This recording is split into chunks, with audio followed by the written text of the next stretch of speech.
ಮೈಸೂರಿನ ಉದಯಗಿರಿ ದಾಂಧಲೆ ಪ್ರಕರಣಕ್ಕೆ ಸಂಬಂಧಪಟ್ಟಂತೆ ಉದಯಗಿರಿ ಪೊಲೀಸ್ ಠಾಣೆಗೆ ಡಿಸಿಪಿ ಮುತ್ತುರಾಜ್ ಭೇಟಿಯನ್ನ ಕೊಟ್ಟಿದ್ದಾರೆ. ಉದಯಗಿರಿ ಠಾಣೆ ಸುತ್ತಲೂ ಪೊಲೀಸ್ ಸರ್ಪಗಾವಲನ್ನ ನಿಯೋಜನೆ ಮಾಡಲಾಗಿದೆ. ಡಿಸಿಪಿ ಮುತ್ತುರಾಜ್ ಕೂಡ ಈಗ ತಾನೇ ಉದಯಗಿರಿ ಪೊಲೀಸ್ ಠಾಣೆಗೆ ಆಗಮಿಸಿದ್ದಾರೆ. ಪರಿಸ್ಥಿತಿ ಕೈಮೀರುವ ಸಾಧ್ಯತೆಗಳಿರೋದ್ರಿಂದ ಬಿಗಿ ಪೊಲೀಸ್ ಬಂದೋಬಸ್ತನ್ನು ಕೂಡ ಅಲ್ಲಿ ನಿಯೋಜನೆ ಮಾಡಲಾಗಿದೆ. 6 ಕೆಎಸ್ಆರ್ಪಿ ತುಕಡಿಗಳನ್ನ ಪೊಲೀಸ್ ಠಾಣೆಯ ಹೊರಭಾಗದಲ್ಲಿ ನಿಯೋಜನೆ ಮಾಡಿದ್ರೆ 8ಕ್ಕೂ ಅಧಿಕ ಇನ್ಸ್ಪೆಕ್ಟರ್ಗಳ ನೇತೃತ್ವದಲ್ಲಿ ಬಂದೋಬಸ್ತನ್ನು ಕೈಗೊಳ್ಳಲಾಗಿದೆ. ಉದಯಗಿರಿ ಸ್ಟೇಷನ್ ವ್ಯಾಪ್ತಿಯಲ್ಲಿ ಯಾವಾಗ ಬೇಕಾದ್ರೆ ಏನು ಬೇಕಾದರೂ ಆಗಬಹುದು ಅನ್ನೋ ಭಯ. ಯಾಕಂದರೆ ಉದ್ರಿಕ್ತರ ಗುಂಪು ಯಾವಾಗ ಬರುತ್ತೆ, ಅವ್ರಿಗೆ ಯಾರು ಸೂಚನೆ ಕೊಡ್ತಾರೆ, ಬರಬೇಕಾದ್ರೆ ಅವ್ರು ಏನೇನು ಹಿಡ್ಕೊಂಡು ಬರ್ತಾರೆ ಯಾವುದು ಕೂಡ ನೀವು ಊಹೆ ಮಾಡೋದಕ್ಕೂ ಸಾಧ್ಯ ಇಲ್ಲ. ಇಲ್ಲ ಅಂತಂದರೆ ಒಂದು ಪೋಸ್ಟು ಸೋಷಿಯಲ್ ಮೀಡಿಯಾದಲ್ಲಿ ಬಂತು ಅಂತ ಸ್ವಲ್ಪ ಹೊತ್ತಿನಲ್ಲಿ ಪೊಲೀಸ್ ಠಾಣೆಗೆ ಆ ಲೆವೆಲ್ಗೆ ಕಲ್ಲು ತಂದು ಕಲ್ಲು ತೂರಿ ಕಾರ್ಗಳನ್ನು ಪುಡಿ ಮಾಡೋದುವರೆಗೆ ಅವ್ರು ಪ್ಲಾನಿಂಗ್ ಮಾಡ್ಕೊಂಡು ಬರ್ತಾರೆ ಅಂತಂದರೆ ಸಹಜವಾಗಿ ಪೊಲೀಸರಿಗೊಂದು ಆತಂಕ ಇರುತ್ತೆ. ಕಾನೂನು ಸುವ್ಯವಸ್ಥೆಯನ್ನು ಕಾಪಾಡಬೇಕಾಗಿರುವ ಪೊಲೀಸ್ ಠಾಣೆಗೆ ಈಗ ಪೊಲೀಸ್ ಭದ್ರತೆಯನ್ನು ನಿಯೋಜನೆ ಮಾಡಲಾಗಿದೆ. ಒಟ್ಟಾರೆ ಮೈಸೂರಿನ ಉದಯಗಿರಿ ಪೊಲೀಸ್ ಠಾಣೆಯಲ್ಲಿ ನಡೆದಿರುವಂಥ ದಾಂಧಲೆ, ಪೊಲೀಸ್ ಠಾಣೆಗೆ ಕಲ್ಲು ತೂರಾಟ, ವಾಹನಗಳಿಗೆ ಕಲ್ಲು ತೂರಾಟ ಮೈಸೂರಿನ ಈ ಉದ್ವಿಗ್ನತೆಯನ್ನು ಹೆಚ್ಚು ಮಾಡಿದೆ. ಮತ್ತು ಈಗಾಗಲೇ ಪೊಲೀಸರು ಈ ಪ್ರಕರಣಕ್ಕೆ ಸಂಬಂಧಪಟ್ಟಂತೆ ಆರೋಪಿಗಳ ಬಂಧನಕ್ಕೆ ಬಲೆ ಬೀಸಿದ್ದಾರೆ.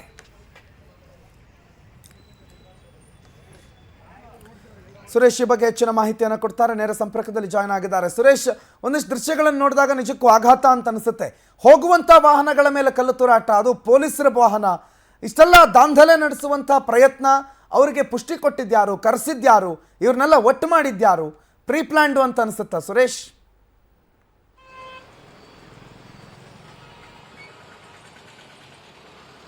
ನಿಜಕ್ಕೂ ಘಟನೆಯನ್ನ ನೋಡಿದ್ರೆ ಇದೊಂದು ಪ್ಲಾನ್ಡ್ ಅಂತೇಳಿ ಅಂತ ಅನ್ಸುತ್ತೆ. ಯಾಕಂದ್ರೆ ಪ್ಲಾನ್ ಅನ್ನೇ ಮಾಡಿಕೊಂಡು ಇಲ್ಲಿ ಠಾಣೆಗೆ ಬಂದು ಜಮಾಯಿಸಿ ಪೊಲೀಸರ ಮೇಲೆ ಕಲ್ಲು ತೂರಾಟವನ್ನ ಮಾಡಿದ್ರ ಅನ್ನೋ ಒಂದು ಗಂಭೀರ ಆರೋಪ ಕೇಳಿ ಬಂದಿದೆ. ಡಿಸಿಪಿ ಜಾಹ್ನವಿ ಅಂದ್ರೆ ಅಪರಾಧ ಮತ್ತೆ ಸಂಚಾರ ವಿಭಾಗದ ಡಿಸಿಪಿ ಆಗಿರ್ತಕ್ಕಂಥ ಜಾಹ್ನವಿ ಅವರ ಕಾರಿನ ಮೇಲೆ ಆ ಪರಿಯಾಗಿ ಕಲ್ಲನ್ನ ತೂರಾಟ ಮಾಡಿರ್ತಕ್ಕಂಥ ದೃಶ್ಯಾವಳಿಗಳನ್ನ ನೋಡಿದ್ರೆ ಮೈ ಜುಮ್ ಅನ್ಸುತ್ತೆ.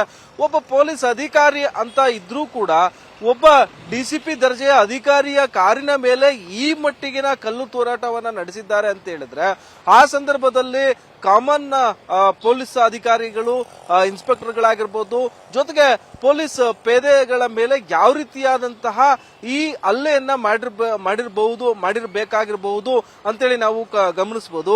ಯಾಕಂದ್ರೆ ಡಿಸಿಪಿ ಅವರ ಕಾರು ಅಂತೇಳಿ ಗೊತ್ತಿದ್ರು ಕೂಡ ಅವರ ಕಾರಿನ ಮೇಲೆ ಏಕಾಏಕಿ ಆ ಮಟ್ಟಿಗಿನ ಕಲ್ಲು ತೂರಾಟ ನಿಜಕ್ಕೂ ಕೂಡ ಮೈ ಜುಮ್ಮೆ ಅನಿಸುತ್ತೆ. ಆ ಒಂದು ಪ್ರಕರಣಕ್ಕೆ ಸಂಬಂಧಪಟ್ಟಂತೆ ವಿಡಿಯೋ ಸಾಕ್ಷಿಗಳನ್ನ ಇಟ್ಕೊಂಡಂತ ಮೈಸೂರು ನಗರದ ಪೊಲೀಸರು ಕಲ್ಲು ತೂರಾಟ ಮಾಡಿರುವವರ ವಿರುದ್ಧ ಕಾನೂನು ಕ್ರಮಕ್ಕೆ ಕೈಗೊಂಡಿದ್ದಾರೆ. ಜೊತೆಗೆ ಪೊಲೀಸ್ ಠಾಣೆ, ಮೈಸೂರಿನ ಉದಯಗಿರಿ ಪೊಲೀಸ್ ಠಾಣೆಯ ಸುತ್ತಮುತ್ತ ಇರತಕ್ಕಂಥ ಸಿಸಿಟಿವಿಯ ದೃಶ್ಯಾವಳಿಗಳನ್ನು ಕೂಡ ಕಲೆಕ್ಟ್ ಮಾಡೋದಕ್ಕೆ ಮುಂದಾಗಿದ್ದಾರೆ. ನಾನು ಉದಯಗಿರಿಯ ಮುಖ್ಯ ರಸ್ತೆಯಲ್ಲಿ ಇದ್ದೇನೆ. ಇಲ್ಲಿ ನೋಡುವಂತಹ ದೃಶ್ಯಾವಳಿ ಏನಿದೆ, ಸ್ಟಾರ್ ಹೋಂಡಾ ಕ್ಲಿನಿಕ್ ಅಂತೇಳಿ ಏನಿದೆ, ಇಲ್ಲಿ ಕೂಡ ಸಿಸಿ ಕ್ಯಾಮ್ರಾದ ವಿಡಿಯೋಗಳನ್ನ ತೆಗೆದುಕೊಳ್ಳೋದಕ್ಕೆ ಮುಂದಾಗ್ತಿದ್ದಾರೆ. ಈ ರಸ್ತೆಯಲ್ಲಿ ಅತಿ ಹೆಚ್ಚಿನ ಸಿಸಿ ಕ್ಯಾಮ್ರಾಗಳು ಇಲ್ಲದೆ ಇರೋದು ನಿಜಕ್ಕೂ ಕೂಡ ಸಾಕ್ಷ್ಯಗಳ ಅಲಭ್ಯತೆಗೂ ಕೂಡ ಕಾರಣ ಆಗಬಹುದು ಅಂತೇಳಿ ಹೇಳಬಹುದು. ಈ ಕೂಗಳತೆಯ ದೂರ ಅಂದ್ರೆ ಮೈಸೂರಿನ ಉದಯಗಿರಿ ಪೊಲೀಸ್ ಠಾಣೆಯ ಅಕ್ಕಪಕ್ಕದ ಎದುರುಗಡೆಯ ರಸ್ತೆ ಸುಮಾರು ದೂರಗಳಲ್ಲೂ ಕೂಡ ಎಲ್ಲೂ ಕೂಡ ಸಿಸಿ ಕ್ಯಾಮೆರಾ ಇಲ್ಲ. ಅದು ಕೂಡ ಈ ಒಂದು ಸಾಕ್ಷ್ಯವನ್ನ ನಾಶಪಡಿಸೋದಕ್ಕೆ ಆಗುತ್ತಾ, ಜೊತೆಗೆ ಸಾಕ್ಷ್ಯವನ್ನ ಸಂಗ್ರಹಣೆ ಮಾಡೋದಕ್ಕೆ ವಿಫಲವಾಗುತ್ತಾ ಅನ್ನೋದು ಕೂಡ ಗೊತ್ತಾಗೋದಿಲ್ಲ.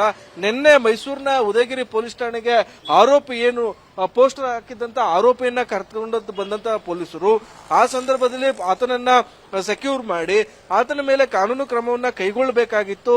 ಅದನ್ನ ಹೊರತುಪಡಿಸಿದಂತೆ ಪೊಲೀಸರು ಆತನನ್ನ ಏಕಾಏಕಿ ಹೊರಗಡೆ ಓಡಾಡೋದಕ್ಕೆ ಬಿಟ್ಟಿದ್ರು.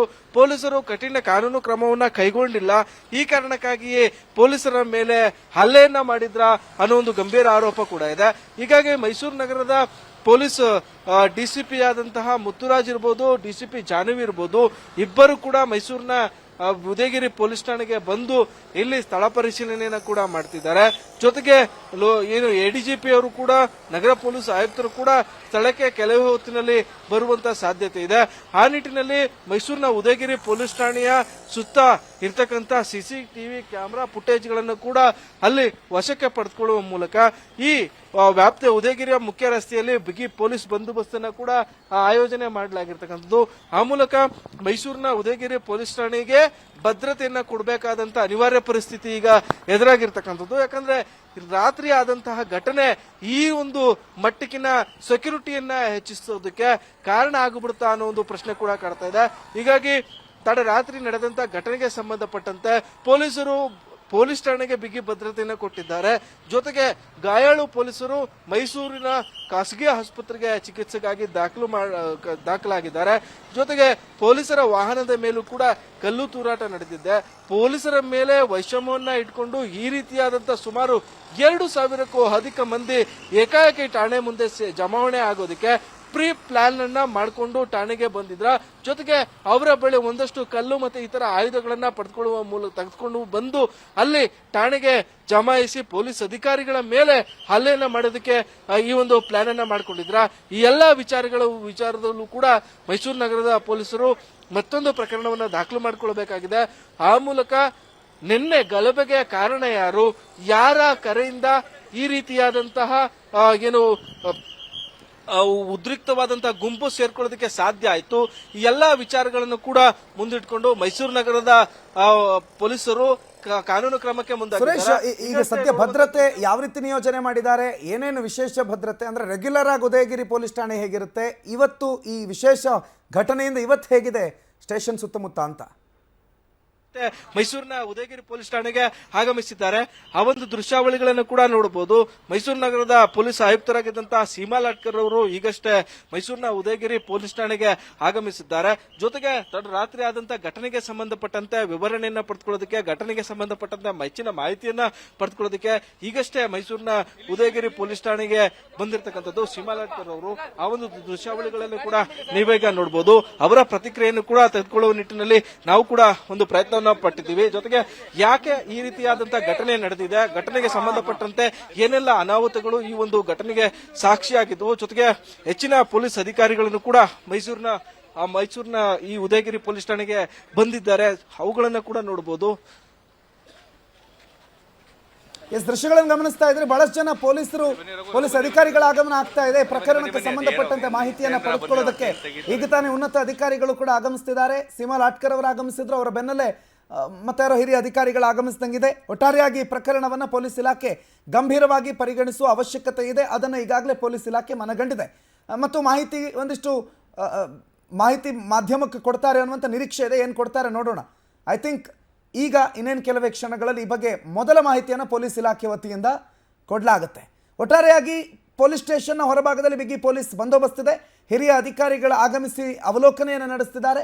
ಘಟನೆ ಹೇಗಾಯಿತು, ಘಟನೆಯ ಮುಂದಿನ ಹಂತ ಹೇಗಿರುತ್ತೆ, ಯಾವ ರೀತಿ ಈ ಪ್ರಕರಣವನ್ನು ಕನ್ಸಿಡರ್ ಮಾಡಬೇಕು ಅನ್ನೋದರ ಕುರಿತಾಗಿ ಪೊಲೀಸರು ಈಗ ಮಾತಾಡ್ತಾರೆ ಕೆಲವೇ ಕ್ಷಣಗಳಲ್ಲಿ.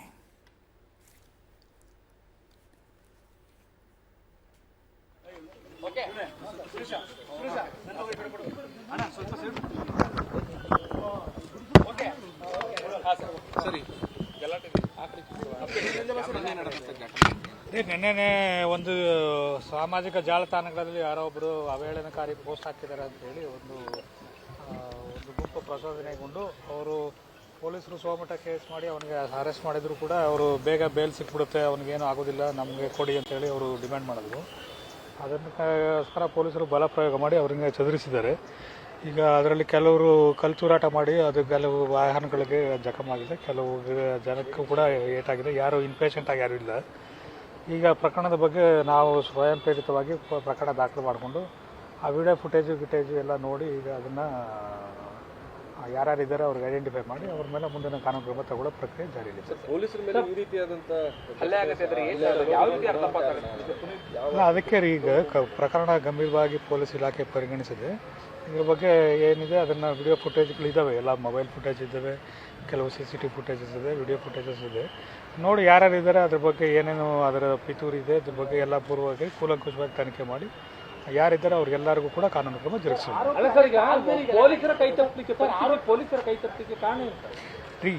ಈಗ ನಿನ್ನೆ ರಾತ್ರಿ 9:30 ಆಗಿದೆ. ಈಗ ಬೆಳಗ್ಗೆ 10 ಗಂಟೆಗೆ ಕೇಳ್ತಾ ಇದ್ದೀರಿ, ನೀವು ಪ್ರಶ್ನೆ ಕೇಳ್ತಾ ಇದ್ದೀರಿ. ನಾವು ಈ ಬಗ್ಗೆ ಕೂಲಂಕುಷವಾಗಿ ತನಿಖೆ ಮಾಡಿದ್ಮೇಲೆ ಎಲ್ಲದಕ್ಕೂ ಉತ್ತರ ಹೇಳ್ತೀವಿ.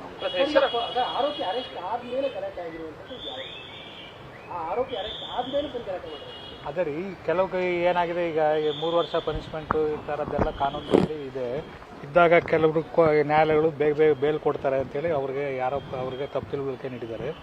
ಅವ್ರಿಗೆ ಜೈಲಿಗೆ ಹೋಗೋದಿಲ್ಲಂತೆ, ಬೇಗ ಬೇಲ್ ಕೊಟ್ಬಿಡ್ತಾರಂತೆ, ಇವೆಲ್ಲೇ ಸ್ಟೇಷನಲ್ಲೇ ಬೇಲ್ ಬಿಟ್ಬಿಡ್ತಾರಂತೆ. ಈ ಥರದ್ದೆಲ್ಲ ಅಪಪ್ರಚಾರಗಳು ಕೆಲವು ಕಡೆ ಆಗಿದೆ. ಅದಕ್ಕೋಸ್ಕರ ಬಂದಿರ್ಬೋದು ಅಂತ ಪ್ರಾಥಮಿಕ ಒಂದು ಅಂದಾಜು ಈಗ ಮಾಡಿದ್ವಿ. ಬಟ್ ಇದು ಹೆಚ್ಚಿನ ತನಿಖೆ ಆದಮೇಲೆ ಈಗ ಪೂರ್ಣ ಸತ್ಯಾಂಶ ಹೊರಬರಲಿದೆ. ಪೊಲೀಸರಿಗೆ ಎಚ್ಚರ ಗಾಯ ಆಗಿದೆ ಸರ್. 7 ಜನಕ್ಕೆ ಅದು ಕಲ್ಲೇಟು ಬಿದ್ದಿದೆ. ಬಟ್ ಯಾರಿಗೂ ಏನು ರಕ್ತಗಾಯ ಯಾರಿಗೂ ಆಗಿಲ್ಲ. ಯಾರು ಕೂಡ ಒಳ ಇನ್ ಪೇಷಂಟ್ ಆಗಿ ಯಾರೂ ಇಲ್ಲ. ಎಲ್ಲರೂ ಔಟ್ ಪೇಷಂಟ್ ಆಗಿ ಟ್ರೀಟ್ಮೆಂಟ್ ತೊಗೊಂಡು ಹೋಗಿದ್ದಾರೆ. ಅದೇನೇ ಘಟನೆ ನಡೆದು ಇನ್ನೂ 12 ಗಂಟೆ ಕೂಡ ಆಗಿಲ್ಲ. ನಾವು ಈ ಬಗ್ಗೆ ಏನಂತಾರೆ ಈಗಾಗಲೇ ತನಿಖೆ ಸ್ಟಾರ್ಟ್ ಮಾಡಿದ್ವಿ. ಈಗ ಪೂರ್ಣ ತನಿಖೆ ಆದಮೇಲೆ ಎಲ್ಲ ವಿವರಗಳನ್ನು ತಮ್ಮ ಜೊತೆ ಹಂಚ್ಕೊಳ್ತೀವಿ.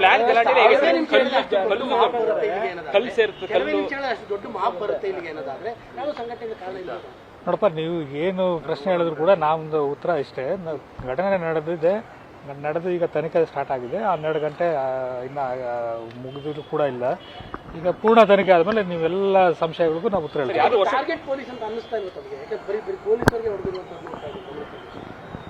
ನೋಡ್ರಿ, ಈಗ ನಾನು ಮತ್ತೆ ಅದೇ ನೀವು ಎಷ್ಟು ತಿರ್ಗಾ ಮುರುಗ ಹೇಳಿದ್ರು ಕೂಡ ನಾನು ಅದೇ ಉತ್ತರ ಹೇಳ್ತಾ ಇದ್ದೀನಿ. ಘಟನೆ ನಿನ್ನೆ 9:00 ಸ್ಟಾರ್ಟ್ ಆಗಿದೆ.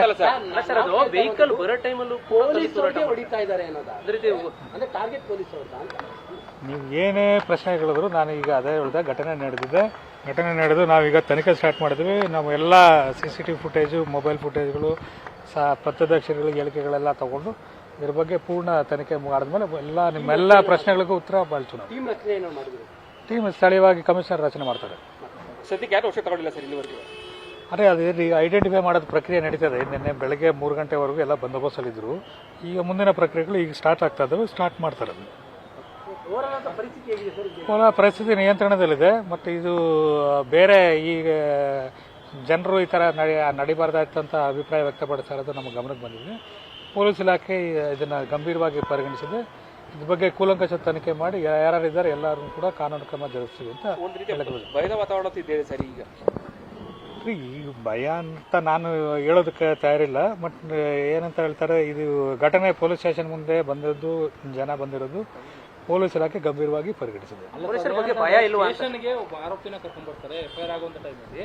ಠಾಣೆ ಮುಂದ್ಗಡೆಗೆ 1,000-2,000 ಜನ ಸೇರ್ತಾರೆ ಅಂತ ಹೇಳಿದ್ರೆ ಪೊಲೀಸರು ಮುನ್ನೆಚ್ಚರಿಕೆಯನ್ನು ತಗೊಳ್ಳಿಲ್ವಾ? ಅದರಿಂದ ಇಷ್ಟೆಲ್ಲ ಆಯ್ತಾ ಅಂತ. ಎಲ್ಲ ಅಂಶಗಳ ಬಗ್ಗೆ ಕೂಲಂಕಷವಾಗಿ ತನಿಖೆ ಮಾಡ್ತೀವಿ ನಾವು. ತನಿಖೆ ಮಾಡಿ ಏನೇನು ಅದರಲ್ಲಿ ನಮ್ಮ ಇಲಾಖೆ ಲೋಪದೋಷ ಏನಾದ್ರು ಇದೆಯಾ ಅದನ್ನು ಕೂಡ ಆ ಪಾಯಿಂಟ್ ಕೂಡ ಚೆಕ್ ಮಾಡ್ತೀವಿ. ಮತ್ತು ಇದರಲ್ಲಿ ಬೇರೆ ಅವ್ರದ್ದು ಹೊರಗಡೆ ಅವ್ರದ್ದು ಏನಿದೆ ಎಲ್ಲ ಅಂಶಗಳು ಎಲ್ಲ 360 ಡಿಗ್ರಿ ಎಲ್ಲ ಅಂಶಗಳನ್ನು ಕೂಡ ಚೆಕ್ ಮಾಡಿ ಮುಂದಿನ ಕ್ರಮ ತಗೊಳ್ತೀವಿ. ಅದು ವದಂತಿಗಳಿದೆ, ಬೇಗ ಬಿಟ್ಬಿಡ್ತಾರೆ ಅಂತ ವದಂತಿಗಳಿದೆ ಅಂತ ಹೇಳಿ ಪ್ರಾಥಮಿಕ ಒಂದು ಮಾಹಿತಿ ಇದೆ. ಬಟ್ ಇದರಲ್ಲಿ ಈ ರೀತಿ ಘಟನೆ ಮೈಸೂರಲ್ಲಿ ನಡೆದಿರೋದು ಪೊಲೀಸ್ ಇಲಾಖೆ ಗಂಭೀರವಾಗಿ ಪರಿಗಣಿಸಿದೆ. ಮತ್ತು ಎಲ್ಲನೂ ಕೂಡ ಎಲ್ಲ ಅಂಶಗಳ ಬಗ್ಗೆ ತನಿಖೆ ಮಾಡಿ ತಮ್ಮ ಜೊತೆ ಹಂಚ್ಕೊಳ್ತೀವಿ ನಾವು. Thank you very much. ಘಟನೆ ಯಾಕಾಯಿತು, ಘಟನೆ ಈ ಹಂತದಲ್ಲಿ ಅಂದರೆ ಸಾಮಾನ್ಯವಾಗಿ ಬರುವಂಥ ಅನುಮಾನ ಏನು ಅಂತಂದರೆ, ಉದ್ರಿಕ್ತರಿಗೆ ನಿಜವಾಗ್ಲೂ ಕೋಪ ಇದ್ದಿದ್ದು ಸುರೇಶ್ ಮೇಲ ಅಥವಾ ಆ ಪೋಸ್ಟ್ ಹಾಕಿದ್ದಂಥ ವ್ಯಕ್ತಿ ಮೇಲ ಅಥವಾ ಪೊಲೀಸರ ಮೇಲ? ಆಯಿತು, ಫೈನ್, ಅವರು ಆಗ್ರಹ ಮಾಡಿದ್ರು, ಪ್ರತಿಭಟನೆಗೆ ಬೇರೆ ಬೇರೆ ಸ್ವರೂಪಗಳಿತ್ತು. ಅವರೆಲ್ಲ 2,000 ಅಲ್ಲ 10,000 ಜನ ಬಂದು ರಸ್ತೆ ಮೇಲೆ ಕೂತ್ಕೊಂಡು ಅರೆಸ್ಟ್ ಮಾಡಿ ಅಲ್ಲಿವರೆಗೂ ನಮ್ಮ ಹೋರಾಟ ನಿಲ್ಲೋದಿಲ್ಲ, ಪ್ರತಿಭಟನೆ ನಿಲ್ಲೋದಿಲ್ಲ ಅಂತ ಏನೋ ಧಿಕ್ಕಾರ ಘೋಷಣೆ ಕೂಗಿದ್ರೆ, ಹೌದಪ್ಪ ಇವರು ಜೆನ್ಯೂನ್ಲಿ ಪ್ರತಿಭಟನೆಗೆ ಬಂದಿರೋರು ಅಥವಾ ಜೆನ್ಯೂನ್ಲಿ ಇವರು ಕಾನೂನು ರೀತಿಯ ಕ್ರಮ ಆಗಬೇಕು ಅಂತ ಕೇಳ್ತಾ ಇರೋರು ಅಂತ. ಆದರೆ ರಾಜ್ಯದ ಬೇರೆ ಬೇರೆ ಕಡೆಯಲ್ಲಿ ಇಂಥ ಪ್ರಕರಣಗಳಾದಾಗ ಮುಸ್ಲಿಂ ಸಮುದಾಯ ಮಾಡೋದೇನು? ಇಂಥದ್ದೇ ಘಟನೆ, ಗಲಭೆ, ಕಲ್ಲು ತೂರಾಟ. ಯಾಕೆ? ಕಾನೂನು ನಮಗೆ ಬೇರೆ ಅವ್ರಿಗೆ ಬೇರೆ ಅನ್ನುವಂಥ ಏನಾದರೂ ನಿಯಮಗಳಿದೆಯಾ? ಅಥವಾ ಅದನ್ನು ಯಾಕೆ ಈ ರೀತಿ ಕಲ್ಲು ತೂರಾಟ ಮಾಡಿ ಅದು ಪೊಲೀಸ್ ವಾಹನದ ಮೇಲೆ DCP ಗಾಡಿ ಮೇಲೆ ಕಲ್ಲು ತೂರಿದ್ರೆ ಆರೋಪಿ ಬಂಧನ ಆಗಿಬಿಡುತ್ತಾ? ಅಥವಾ ಕಲ್ಲು ತೂರೋದ್ರಿಂದ ಅವ್ರಿಗೆ ಸಿಗುವ ವಿಕೃತ ಆನಂದ ಏನು? ಈ ಬಗ್ಗೆ ಈವರೆಗೂ ಯಾವುದೇ ಗಂಭೀರ ತನಿಖೆ ಅಥವಾ ಗಂಭೀರವಾಗಿ ಏನು ಪರಿಗಣಿಸದೇ ಇದ್ದದ್ದೇ ಇವತ್ತು ಮೈಸೂರಿನಲ್ಲಿ ಆಗಿರುವ ಈ ಗಲಾಟೆ ಕಾರಣ ಅಂತ ಬಹಳ ಸುಲಭವಾಗಿ ಅವಲೋಕನೆ ಮಾಡಬಹುದು.